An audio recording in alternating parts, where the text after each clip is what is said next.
Hello everyone, and I hope you're all doing very well. So since I've got into DCS, and I know it's not just me, I know it's pretty much all of you guys as well, no one really got a clear idea of how the visibility system works in DCS. When I'm talking about the visibility, I mean the visibility on the F10 map here, what you can see, which settings you can change to decide which coalition units you can see depending on which role you are playing. So, very simple. We've got an AI-controlled blue coalition aircraft there. We've got an AI-controlled tank there. And we've got a AI-controlled tank there. This one is red coalition. In terms of setting our options, we click on mission options here. This is the mission editor of DCS World. We've got F10 view options. That's what this is all about today. And we can choose here map only, my aircraft only, fog of war only, allies only, and all. So those are the different options showing which or deciding which units you can see.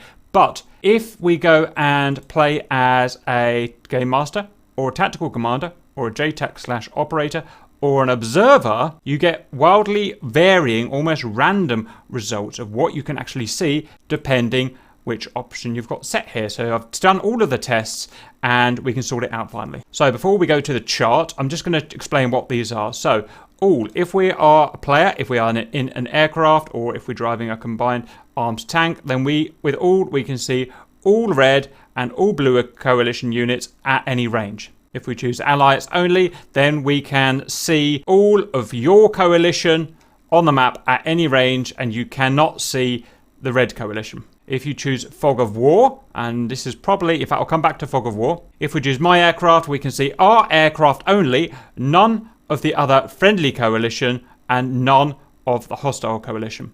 Map only means that you can see the map only, no friendly coalition units including yourself, and no hostile coalition units. Fog of war means that as a pilot of an aircraft, you can see all friendly units on the map at any range, anyone in your coalition, but you can only see the opposing coalition units that DCS decides at least one or more of your coalition units can see a particular unit at. So, this hostile red coalition unit there, if DCS has calculated that no blue coalition can see this particular unit here, then it will not be visible on map with fog of war.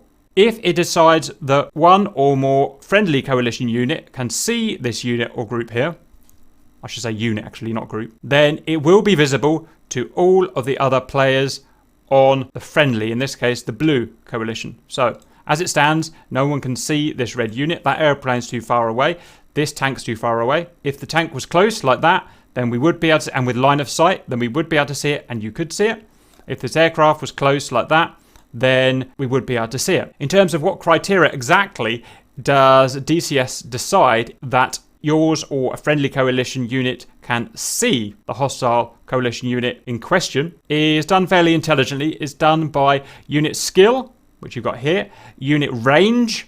The range seems to vary on your altitude, your speed and whatnot, but generally 2 or 3 miles if it's a small unit. If it's a big unit, then further back, a big ship or something, is about 10, 20 miles. You have to have line of sight, and I've checked. So if I get this guy here and I hide him behind a tree, this guy, human or AI, cannot see, even if I could physically see it with my eyes through the cockpit, this here would not be set as seen, and it will not show up on the map with the fog of war option. If it's not behind a tree and we are in the various parameters, you know, a mile or whatever it's going to be, altitude below 1,000 feet or whatever it's going to be, then it is classified as being seen and it will then show up on the map. And we'll just do an example of this. So we're just going to put him a few miles away here. I'll just make him an AI aircraft, put him 4 miles out there, save that, let's run that along. Okay, in this case, I'm just going to be a tactical commander here.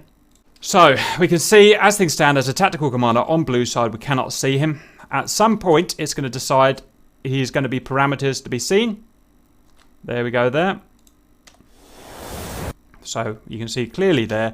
So once he was in about, wherever that was, about 0.7 miles and relatively low altitude, and you can see he's got a clear line of sight there. If that unit down there, was behind a tree or behind a house, this would not be visible according to the fog of war map rules until this guy had cleared the obstruction. Even if this aircraft was directly above the target there, when they gained line of sight, it would still count as being seen, even though in reality, obviously, this man here couldn't see down below. But, you know, it's not that technical. So it's just drawing a line of sight from the middle of this aircraft to that vehicle there. If it's unimpeded, he sees him as long as he's within range. Okay, so that is how fog of war works. You can see, interestingly, just purely out of interest, you'd think that when he got out of range of visibility, then this guy would actually disappear off the map.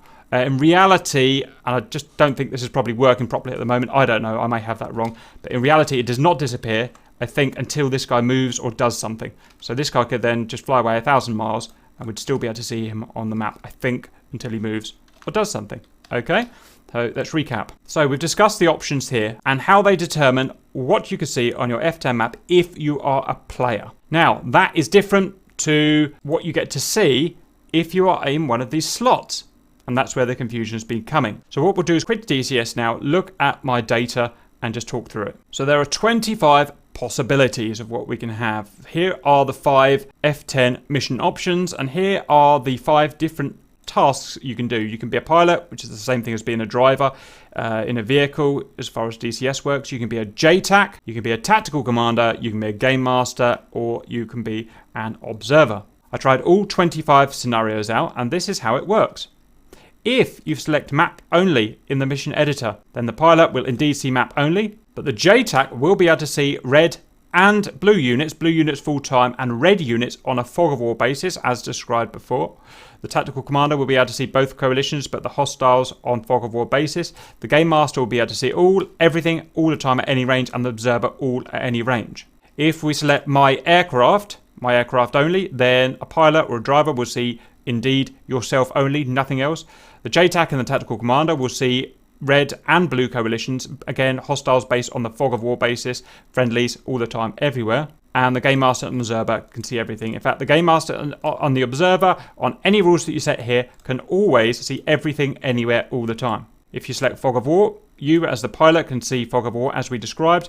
JTAC and tactical commander can also see fog of war the same. If you are allies only, then indeed you can see allies only. You'll never be able to see the hostiles. And this does change the JTAC and tactical commander. You can see allies only in this case at any range at any time, the same as the driver.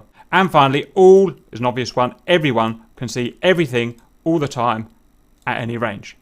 Okay, from this I've deduced, and this is the best way to think about it, that a game master and an observer are actually neutral coalition. They are not coalition based in any way. As a game master, you can control units, you can move tanks around, you can move AI planes around on either side, and you can see everything all the time. An observer is again not coalition bound. He can see everything all the time. He cannot manipulate anything, but he can view, and that's there so you can go in and just watch a match and see everything. Tactical commander and JTAC are fairly similar. Tactical commander can move units around, but only ever friendly units, and his visibility options are as we've spoken about. A JTAC, I'm still not fully aware of how this works, but I think it's going to allow us to occupy JTAC-able vehicles like Humvees and whatnot that can laze and do stuff like that, but with less powers than a tactical commander. And here are its visibility options, bearing in mind these here, which are the same as the tactical commander. So these are all three. Pilots, obviously the pilot, we've talked about that. So these three here are all coalition based. They're all on the same side. These are coalition neutral. So that's it. That's how DCS works. That's how all the options work. So save that somewhere so you know exactly how to set a mission up. I hope that clears that up once and for all. I have requested WAGs do a change. I want an extra one in there because there's one important option that's not available that we want. So I'm going to try and push and get that option in there because I don't think it's going to be that hard for them to do. So I'll just keep pushing and hope we'll get there. That's it. I hope that helps, and I'll see you later.